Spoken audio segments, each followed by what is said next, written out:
If you enjoy what you hear here today, please consider supporting me on my Patreon page. Every dollar helps, and you get to see content that you won't see here. Cantabile Holocaust by Nico Stone-Rupan. Sunset Shimmer looked around the cafeteria table at her friends and breathed a sigh of relief. She was glad to have the business with the memory stone behind them. Of course, like all magical mishaps they found themselves in, some good did come of it. A reunion between Sunset and Princess Celestia finally happened.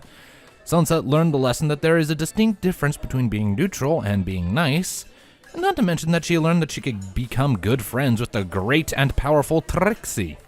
Who knew that one was possible? Yeah, well, things were back to normal now, which Sunset was determined to enjoy. She finished her lunch and pushed her tray to the side, ready for some reading. She reached into her backpack and fished out a centuries-old book. She still couldn't believe that Celestia and Luna not only permitted her to check it out of the Canterlot Library's restricted section, but that they allowed her to take it across the portal into another world. Well, surely it was a sign of her earned trust. Sunset would guard it with her life in that case. "I'm gonna read until lunch ends, if you guys don't mind," Sunset thoughtfully announced. Wouldn't want anybody thinking that her reading time was standoffishness, after all. "No prob, Sunshim," Rainbow Dash replied coolly. In truth, Rainbow was a bit envious of how both Twilight and Sunset could read out in the open. Sure, her friends all knew about her love for daring do, but movies were one thing, and books were another. She still had a reputation around CHS to keep, after all, one in which being an egghead was not included. "Wow, that book looks ancient," Twilight Sparkle noted with interest. Sunset chuckled as she opened it. "Oh, it is. It's a history book from Equestria." "Interesting."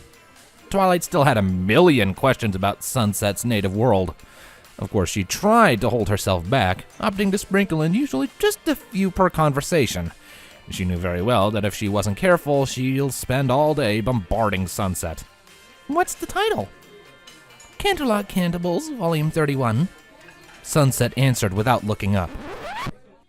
The sound of a few spoons, lipstick, and an apple simultaneously hitting the table rang out. Sunset quickly looked up. Surrounding her was the faces of her friends, filled with various stages of confusion, shock, and absolute horror. What?" Sunset asked. What'd you say that book was called again?" Applejack asked. "Canterlot Cantables, Volume 31, Sunset repeated. "Whoa, seriously?" Rainbow shouted. "Hardcore!" Pinkie Pie complimented. "Please tell me you're fooling," Applejack implored, unamused. "Oh, ponies? No?" Fluttershy whimpered. "Sunset?" Twilight uttered in disbelief. "How?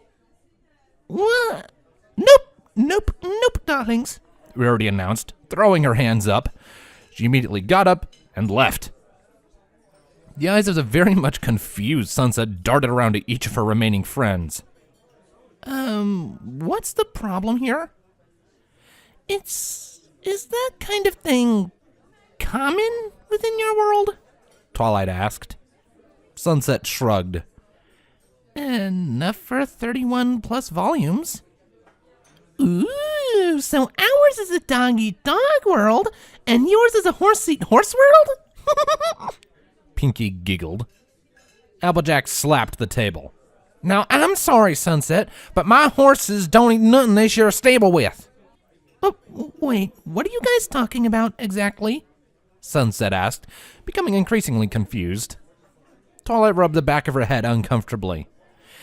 "Well, Sunset, it's just that after all the incredible things you've told us about your world's Canterlot, it's kind of jarring to hear that cannibalism is casually practiced."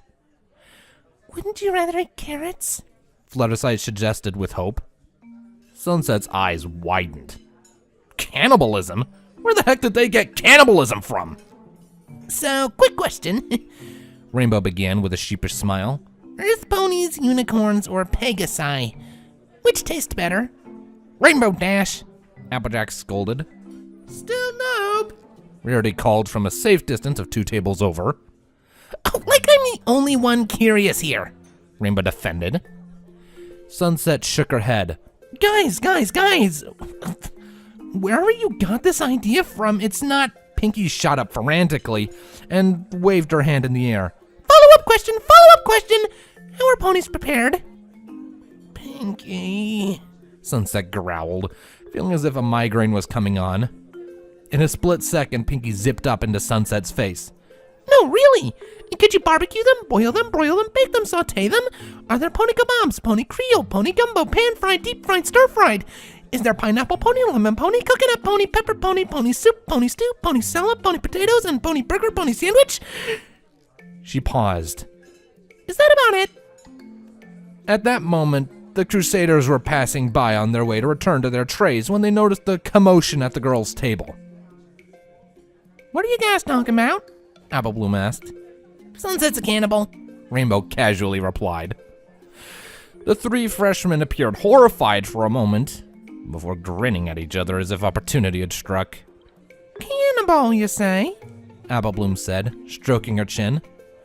I sure do hope Anonymous doesn't catch wind of that, Sweetie Belle mischievously said. We're so not anonymous, by the way. Scootaloo suddenly spat, unconvincingly. An annoyed Apple Bloom elbowed Scootaloo in the arm before quickly ushering both of her block-headed friends away. Sunset groaned and turned her attention back to her own confounding comrades. So, seriously, which pony type is tastiest? Rainbow demanded. Pony cupcakes? Pinky gleefully asked with a slight eye twitch. Nice crunchy carrots? Fluttershy suggested once again. Subject change, please! Rarity called from now 3 tables away. Your ponies need religion, Applejack flatly stated. Sunset clutched her head. She felt as if her brain was about to explode. How did they get from talking about a book to this? Were her friends crazy? Was she crazy? Would equestrian magic be warping reality? What was even happening anymore? Wait, everyone! Twilight spoke up. She got up, went over, and gently placed her hands on Sunset's shoulders. Sunset is our friend. We know her. We've been through way more than most friends could ever imagine together with her. Should we really be making a big deal over what her culture does? Sunset rolled her eyes. Twilight, my culture doesn't. Shouldn't we be living up to such ideals as love and tolerance? Twilight continued. After all, should we really be the ones casting the first stone? Have we or have we not, as humans, practiced cannibalism throughout our own history? Around the table, there were reluctant nods and mutters of agreement were exchanged. Even Rarity began to inch back over. It does happen in nature, too, Fluttershy admitted, before adding in a slightly disturbed tone. As much as the idea of cute, fluffy animals eating each other freaks me out on the inside. Look around, Twilight directed, motioning her hands about the table. We have a tomboy jock, a chronic partier, a hardworking southerner, a glamorous fashionista, a meek animal advocate, and, if I may say so myself, an accomplished scientific genius. Our group is the epitome of diversity, and we should be honored to include an equine cannibal. Sunset pinched the bridge of her nose. Stop. All civilizations have their unique perspectives that could enrich the lives of the open-minded. Twilight smiled broadly as she picked up the ancient equestrian tome. And I don't know about you girls, but I for one think it would be a privilege to learn more about Sunset Shimmer's proud and cherished tradition of She glanced at the title and paused. Her brow furrowed in thought for a moment before her face grew a stoic expression. Sunset? What? You were mispronouncing the title. Sunset raised an eyebrow. Huh? What do you mean? Twilight faced the front of the book towards Sunset and pointed to the title's second C word. This word isn't said the way it's spelled. Its proper pronunciation is Cantabiles. The way you were saying it made it sound like you were saying cannibals. A slight blush came across Sunset's face. Oh. Twilight handed the book back and promptly took her seat. An awkward silence befell the table. Twilight was embarrassed that she had launched into a cultural understanding speech for nothing. Applejack was wondering if she had come off as a bigot by bringing up her horses and religion. Verity was ashamed how she just walked off on her friends like she did. Fluttershy was trying to get the image of ponies gnawing on each other out of her head, and Pinkie was busy trying to catch her eye floaters.